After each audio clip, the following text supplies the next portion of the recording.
There's nothing else like it on Broadway this season. You know, maybe there's violence or nudity or intimacy, and you're seeing it on your phone, or you're seeing it on Netflix. But there's something different about seeing it live in a room with other people. Straight from the mouth of TV's It leading lady, Carrie Coon. She's making her long-awaited return to Broadway in Bug, a revival directed by David Cromer and penned back in 1996 by her husband, Pulitzer Prize winner Tracy Letts. Letts said he got the idea from the 1995 Oklahoma City domestic terrorist bombing. I heard a news report about the bombing of the Murrah Federal Building, and I thought I was listening to British satire. I truly didn't believe it. It was such a kick in the stomach for all of us, all Americans, and certainly being from Oklahoma, it had a special impact. So that was really the jumping off point for this play. It was a consideration of how, in a sense, one becomes radicalized to a conspiratorial view. You're gonna call me, you might as well talk. All you do this way is freak me out. Bug follows Agnes, a waitress in Oklahoma, who meets a drifter, Peter, who comes to stay with her. Peter believes he's literally been bugged after his time in the military. His paranoia rubbing off on Agnes, they slowly drift into a shared delusion. It's a love story. It's dark. It's funny. It's bloody. There's nudity. It's very confronting. And you'll look for bugs for the rest of the night. Actor Namir Smallwood joins Carrie on stage as Peter. The play for me is scary in the sense that it allows me to live in a space where I'm thinking like someone else. You know, people that, may be on a particular side of, politics or what have you in our country. And it allows me to think like, well, what makes a person think like that? How did this person gain this perspective without judgment? The basic function of the theater is to allow people to sit just outside of something incredibly well examined and recognized so that you can see it. Nikki Hunter, the new artistic director of Manhattan Theater Club, was so arrested by the production, she needed to bring it to New York.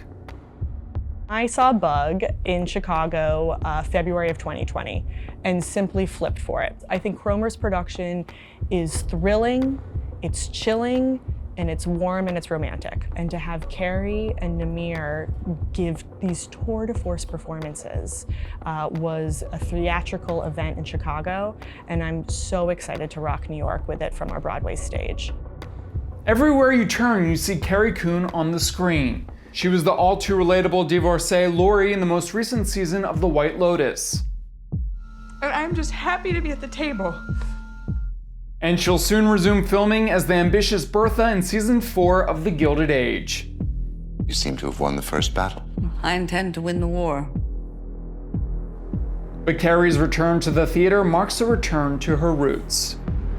Agnes's story is a story that more closely mirrors that of my loved ones and friends growing up in the Midwest in Ohio, which has been a seat of the opioid epidemic, of course, a loss of manufacturing jobs, a tremendous political shift happening there. So these are my people. And it's theater that gives us the opportunity to show our range and stretch ourselves. TV and film has less imagination. You play a part and then they want you to play it 10 more times.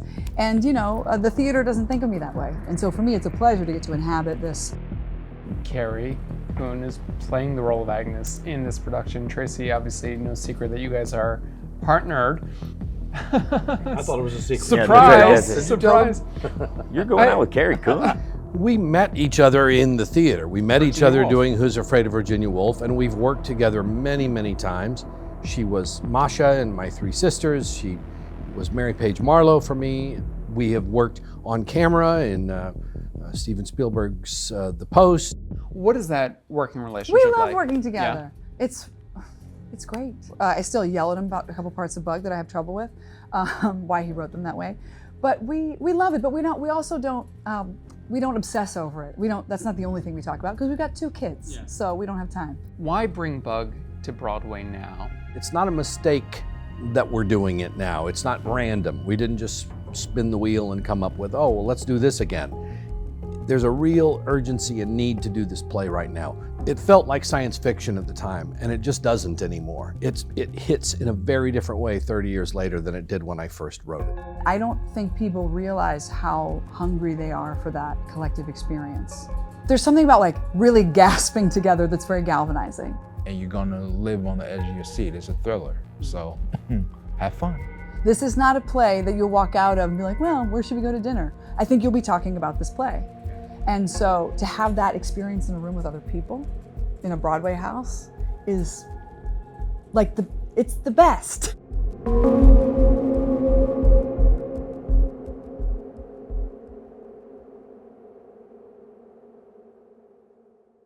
Thanks for watching our YouTube channel. For more premiere theater coverage and exclusive interviews, click the subscribe button. You can also download the Spectrum News app or watch us on TV for the latest information, balanced coverage, weather updates every 10 minutes, and more. We'll see you there.